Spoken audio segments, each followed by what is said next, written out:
Now, addressing the media after the Quad Foreign Ministers meeting in New Delhi, External Affairs Minister S. Jaishankar, US Secretary of State Marco Rubio, Australian Foreign Minister Penny Wong and Japanese Foreign Minister Toshimitsu Motegi highlighted key areas of cooperation and regional priorities discussed during the talks held under India's chairmanship.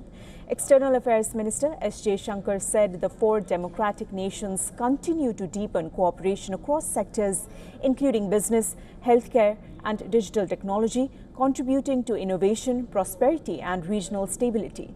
He also stressed that the Quad remains firmly committed to combating terrorism, underlining that there must be zero tolerance for terror and that countries facing terrorist attacks have the right to defend themselves. Australian Foreign Minister Penny Wong said the Quad is increasingly delivering practical outcomes while working to ensure a free, open and stable Indo-Pacific. She noted that the grouping has already advanced cooperation in disaster response, infrastructure development, undersea connectivity, maritime security and critical minerals. On the other hand, Japanese Foreign Minister Toshimitsu Motegi said Indo-Pacific countries must enhance resilience and strengthen their ability to shape their own future, particularly in the area of economic security. US Secretary of State Marco Rubio announced that the Quad will launch a critical minerals framework along with a new energy security initiative aimed at ensuring stable and reliable energy supplies among member nations. So much to Australia. Speak in Japanese.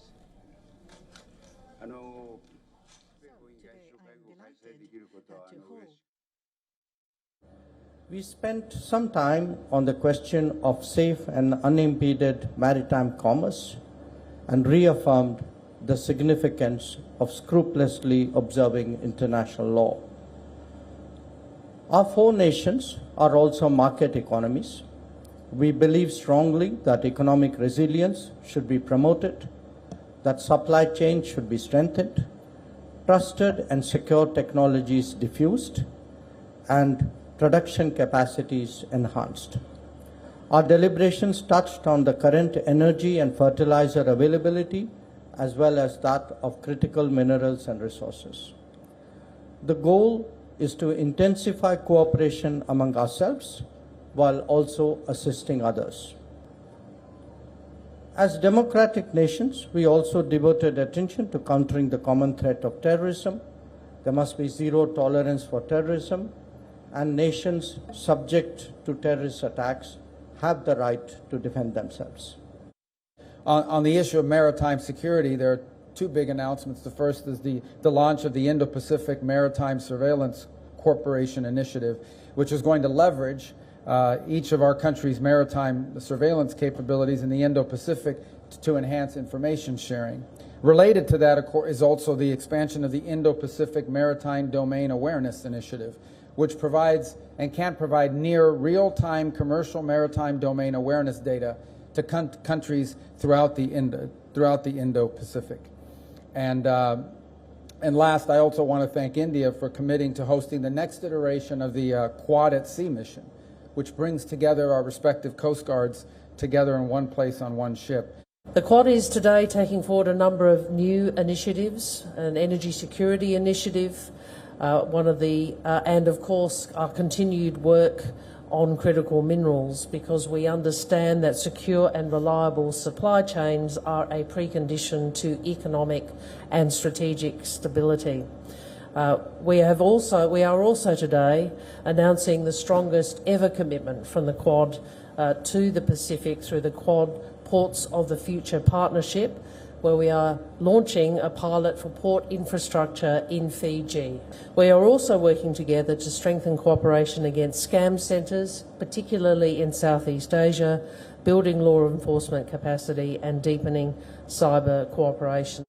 Today, through frank exchange of views, we were able to align our strategic perceptions on regional developments and agreed to strongly oppose attempts to unilaterally change the status quo by force or coercion. We shared deep concern over the export restrictions of critical minerals and others as well. Moreover, as the Iranian situation imposes enormous impact on Indo-Pacific region, energy supply viewpoint included, we confirmed the importance of diplomatic efforts in ensuring free and safe navigation in the Strait of Hormuz, as well as stability to be brought to the Middle East.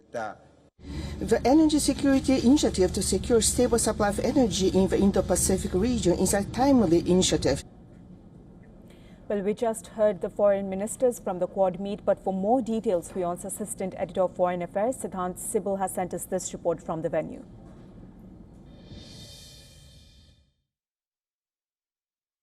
The Quad Foreign Ministers meeting was a show of unity with outcomes ranging from critical minerals to focus on maritime surveillance and also energy cooperation, energy security, coming at a time when we know that situation in West Asia remains in a major negative terrain.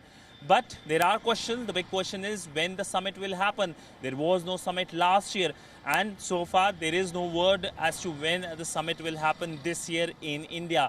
But clearly, the main focus remains as to how Quad continues its cooperation. And as the foreign minister said, that the momentum continues. Quad is here to stay. But with increased engagement between DC and Beijing, there could be a policy shift by the Trump administration. With video journalist Siddhant Sibal for WION in New Delhi.